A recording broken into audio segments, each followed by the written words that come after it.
Culture Warrior segment tonight. The mosque controversy has obviously brought emotions to the surface, and some fear Muslim Americans will become targets of bias. But according to the FBI, in 2008, religious bias crimes against Muslims in America comprised just 7.7% of the entire total.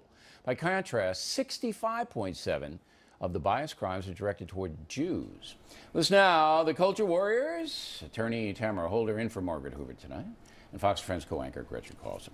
So I think the statistic is surprising to almost everybody, right? Very surprising. You probably haven't heard a lot about it. No. I mean, the fact that 7.7% of the hate crimes in 2008 were against Muslims and 65.7% against the Jews. Now, there are more Jewish Americans than Muslim Americans, but not appreciably but okay, so you ask why? Right. Because the overwhelming sentiment in America is not anti-Muslim. Why? But is it anti-Semitic?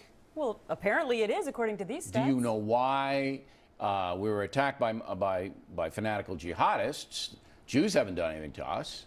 So why are people not venting on Muslims? I don't know, but I think a lot of this has to do with the news reporting since 9/11. So we have a hate crime against the Muslim cab driver. We hear a lot of news about that. That's one isolated incident. I don't begrudge the media for that, Tamara, because I mean you have this controversy, and a New York City cab driver gets stabbed by some nut. But it had nothing to do with politics, by the way. The nut was a far left guy.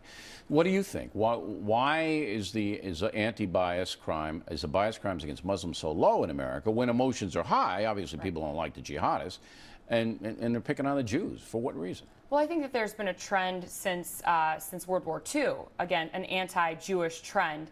The Holocaust and all of that is transferred over into America. Why? How? Well, because Jews have been hated for many, many years. But usually in Europe, not in the United States. Correct, but we do have you know, the KKK. We have all of these people in the country who are anti-Jewish. There's 7 of those guys. You know, I don't know. I have to say, I'm a wise guy, and I usually know everything. I was very, very surprised. Well, I think there's another reason. I think that the Muslims don't know or didn't know how to report the crimes before, and maybe they were dealing with it. And now all of a sudden they are coming out and they say, hey, wait a second, we do not have to put up with this anti-Muslim sentiment. But there isn't any anti-Muslim sentiment. If you look at the stats, 7%, come on, it's nothing. That was in 2008, but the stats also say that there's been a spike. There has been a spike since 2008. They dropped between 75%, the stats say they've dropped 75% since 2001 to 2008. But now they've seen a dramatic spike. Who's they? I don't have those stats. Do you have those stats available? I do have. That's a leap of faith, though. That's a leap of faith to say that Muslims where are do now these suddenly stats come reporting. from, From CARE, which is a Muslim institute. They do their come on, Tamara, coming from CARE. I'm not going to trust anything coming from CARE. Yeah, come on. I mean, we got to go with the stats, not some, you know, lobbyists. They do their own reporting, and let's just put it this way. It's an interesting thing for you guys to know about it. I don't know why. Carlson doesn't know why, and Holder doesn't know why. Okay. Now, we have this little thing going on in, where is this? The Bikini? Warsaw, Ohio. Warsaw, Ohio. Okay, here's the deal. Some ladies who work in a strip club don't like a fundamentalist church because the church takes license plate numbers and inhibits their business. So they're protesting, right? Let me see some of the protest pictures. There they are. All right, so they sit outside the church, these ladies, and say, look, if you're going to give us a hard time, then we're going to come over and give you a hard time. And what do you say about this, Carlson? I say that the church, if they have a problem with this legal business, a strip joint is a legal business in America, that they can do their good works without protesting and taking pictures of license plates. I think the church is the first one to do the protest. So you think the church is wrong for that? I do. Now, are these ladies, is this a legitimate protest, or are they hot-shotting it?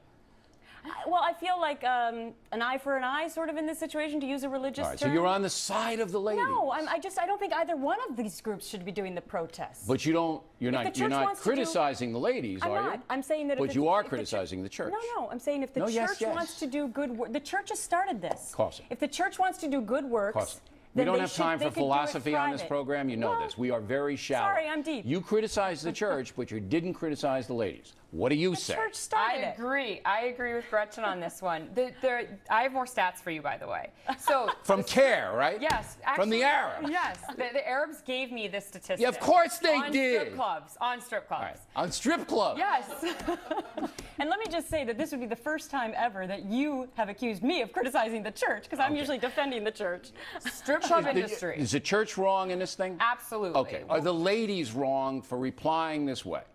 Not necessarily wrong. I think it's a waste of their time. They need to go back and work. One of the women said that she could only Well, they make probably do it at $30. 10 in the morning.